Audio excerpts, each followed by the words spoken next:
और अपनी उसी डाढ़ पर उस पृथ्वी को लेकर आने लगे। और जैसे ही पृथ्वी को लेकर आने लगे तो भैया क्या हुआ, रास्ते में हिरण्याक्ष आ गया और हिरण्याक्ष आके कहता कि तुम मेरी इस पृथ्वी को, भूमि को कहां लेके जा रहे हो। भगवान बड़ा हंसे वहां पर। कहते हैं जब भगवान ना भैया कब हंसते हैं, दो बातों पर हंसते हैं। जब कोई ये कहता है कि तू चिंता मत कर मैं तुझे बचा लूंगा, भगवान तब हंसते हैं। और जब कोई कहता है कि ये जगह मेरी है, तब भगवान हंसते हैं। क्या किसी की सामर्थ्य है कि डॉक्टरों को लाखों करोड़ों रुपया दे दो और उसके बाद डॉक्टर से कह दे कि भैया तू मुझे बचा दे? क्या किसी डॉक्टर की भी सामर्थ्य है? किसी डॉक्टर की भी सामर्थ्य नहीं है। जब डॉक्टर भी हार जाता है, अपने हाथ खड़े कर लेता है, तो अंतिम में क्या कहता है, अब तो भगवान ही इसको बचाएंगे। उसके बस की भी नहीं है डॉक्टर की, वो अपना पूरा काम जरूर करता है, लेकिन जब उससे भी नहीं संभल पाता केस, क्या कहता है, अब तो इसकी भगवान रक्षा करो, अब तो भगवान से प्रार्थना करो। और दूसरा कब हंसते हैं, जब लोग कहते हैं ये तो जितनी जगह दिख रही है ना, अब तो सब मेरी है। और जिस दिन वो जाता है भैया, उसकी जो अस्थियां होती है ना, उसको भी उस जगह नहीं रखा जाता, उसको भी जाके बहा के आया जा करते हैं। उसको भी कोई अपने पास नहीं रखता। कितना मर्जी प्रेम करने वाला व्यक्ति हो भैया, कोई उसको अपने पास में नहीं रखता। बड़ी प्यारी एक कथा स्मरण आ गई, आपको सुनाएं।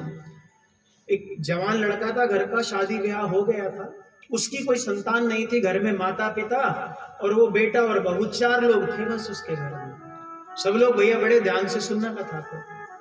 श्री राधे। घर में 4 लोग थे मात्र। शेरनावन बिहारी लाल की जय। तो घर में केवल 4 लोग थे।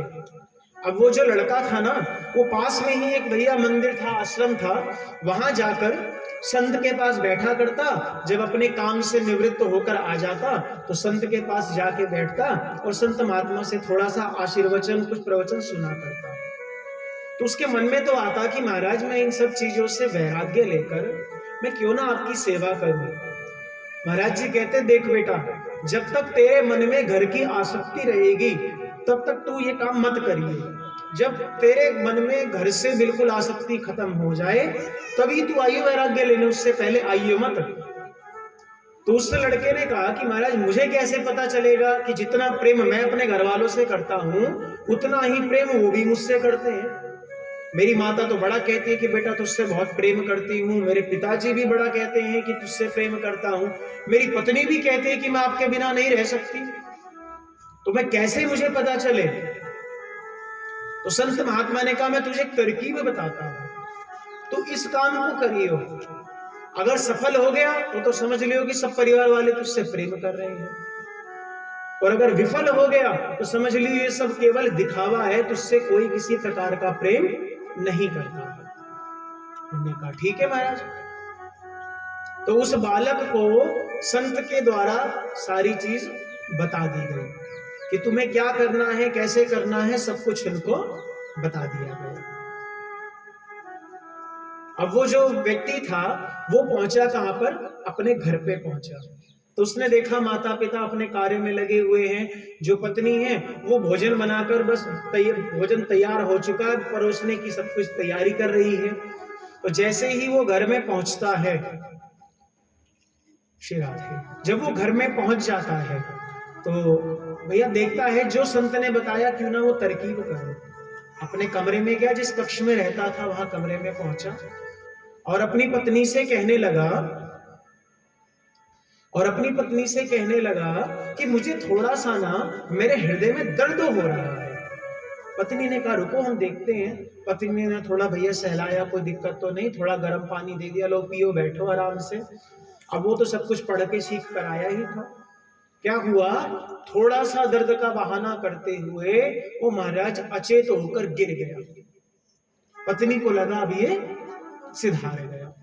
वो नाड़ी देखी भैया, सब कुछ श्वास रोक के, भैया गुरु महाराज ने टेक्निक बता दी थी, भैया प्राणायाम सब सिखा दिया था कैसे कैसे रोकना है। महाराज उस पत्नी को लगा कि मेरा पति चला गया। अब उनने कहा क्या किया जाए, अभी मैं रोऊंगी चिल्लाऊंगी, माता पिता आएंगे, घर में सब लोग आके भर जाएंगे, अभी अभी मैंने भोजन बना के रखा है, भोजन भी बर्बाद हो जाएगा, क्या करूं। उनने कहा भी चिल्लाती नहीं। महाराज रसोई में गई, पहले प्लेट में भोजन निकाला, ला के कमरे में पति सामने अचेत पड़ा हुआ है, पहले भोजन किया, भोजन करने के बाद हाथ मुंह धोके अब जोर से छाती पीटने लगे, अरे तुम मर गए, अरे ये हो गया वो हो गया, अरे पिताजी आओ माताजी आओ, देखो ये उठ नहीं रहे हैं। महाराज खूब चिल्लाने लगी, पिताजी आए, माता आई, अड़ोस पड़ोस सब आ गए, भैया क्यों, अरे जवान बेटा घर का चला गया, सब कोई आ गए, सब लोग दुख मना रहे। अब इतने में क्या हुआ, कुछ देर के बाद वो संत महात्मा भी आ गए, संत महात्मा भी आ गए।